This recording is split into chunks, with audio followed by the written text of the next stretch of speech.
I'm with Robert Varden. We are at TISE East, and we are in Orlando. And how are you so far at this show? Doing great. You know, actually, the show's been a little better than I thought so far. Really has.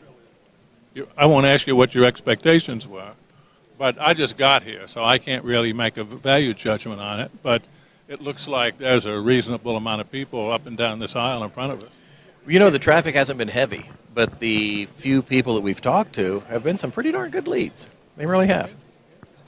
Now, since we talked last, there's been some wholesale changes. The CFI is now under the wing of the WFCA, and you're in charge. Correct. And you're out of Kansas City, as I understand. Our corporate offices are in Lenexa, Kansas, but we also now, since we opened up the school, which also has an office in it there in the Dallas area. So the shifts, now that this is under the wing of the WFCA, talk about that other than the schools. I want to ask you about the school. Well, there's really not much of a shift. I mean, as far as other than it gives us opportunities and resources that we've never had. So it's huge for us. But, you know, even some of the CFI people, they were a little concerned that, oh gosh, now CFI, an installer organization, are we going to be ran by a group of retailers being a retailer? That's not the case. CFI is still, we're just taking what we had and we're just building heavily on that. And with the resources of the WFCA, it's just huge. Big benefit. So you basically have the core of installers who have been at the center of the CFI. They're still basically the same. Yes, sir. Absolutely. Okay. Now the schools, I guess to open schools, you obviously have changed a lot of the long-term goals of the organization. Talk about those goals and what you're achieving. What you want to achieve. Dave, as we've all seen over the industry in the last 2 years, 3 years maybe, but heavily in the last year is this crisis for installers. I mean, you've done reports about it.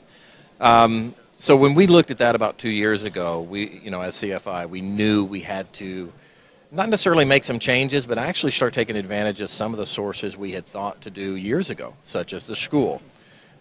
We've had plans and things to do schools because we've had people that have come to us for 20 years and said, hey, I need more installers. I need better trained installers. But never with the urgency like they have in the last year and a half. So we started the school initiative back in March. Went out and found a facility actually close to where I live so that it was kind of my project. We went out and got a 10,000 square foot facility. It was just an empty warehouse, but it was insulated, heated, cooled, which, summer in Texas, you need air conditioning. And did a little bit of build out. So we had some offices in the front, basically 2 large classrooms in the back. We've got a soft surface classroom where we do all the carpet training. We've got a hard surface classroom. They're both about 3,000, 3,500 square feet. We did some unique things, like, for instance, if we're doing a hardwood laminate class, we've got typically small compressors running for pneumatic nailers, and they're kind of noisy. So instead, we put a big compressor in the back. We piped air through the walls. We did a lot of unique things. Of course, we're consulting, some of the experts in the industry as far as manufacturers, NWFA on the modules and how they should be built on the hard surface for wood. And for instance, in the carpet classroom, we'll basically have a 3-bedroom house with 2-foot walls, along with the other small modules that we'll bring guys in and train them on the carpet side. So it's pretty unique. It's an exciting venture for us.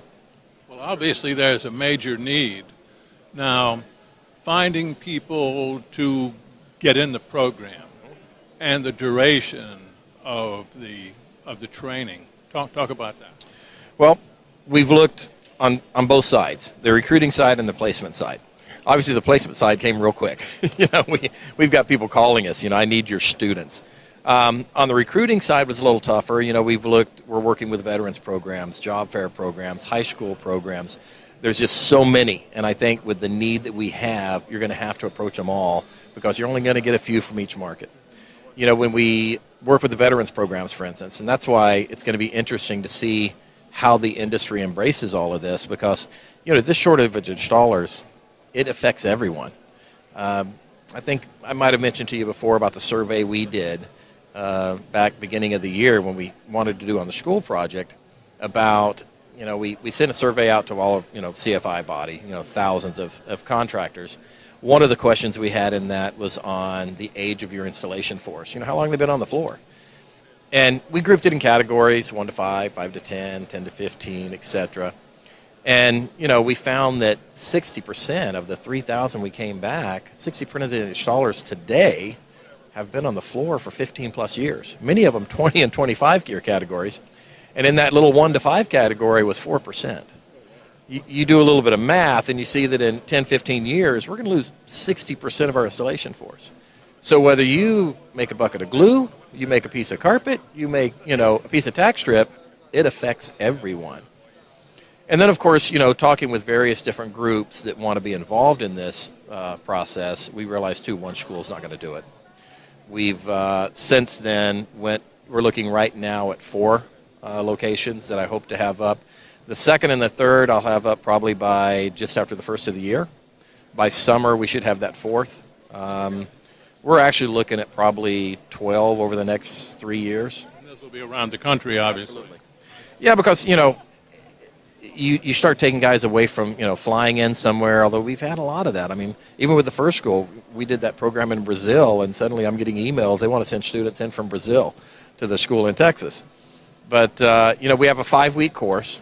In 5 weeks, we have, we've been doing this a long time, Dave, and with the techniques and the processes we have to teach a student, in 5 weeks, we can take a guy that's never had a knife in his hand, and in 5 weeks, we can have him go into that 3-bedroom basic and do a basic install. And, there's a little bit of things up front as far as criteria that he'll need to meet as far as physical abilities, he or she, to be accepted in for that. But the biggest piece of that, too, is you're talking the materials we go through, the cost of that. It's going to be, we've roughly figured we're looking at about $1,000 a week per student. So you figure a 5-week course, you're looking at about $5,000. The veterans programs especially, they don't want them to have to pay anything. So while we can get some buy-in there, and I think the student has to have some buy-in, we need a lot of scholarships. The manufacturers of various products, I think, are going to have to step up if they want these installers. I really do. Now, we would also see them at the other end when to recruit a young guy, and he's going to almost need a job at the other end. Is that going to be part of the situation? I haven't seen any problem there. I mean, even friends that I talk to that have labor shops or retailers, every one of them, well, when you going to have your first graduates? I could use 5. I could use 10.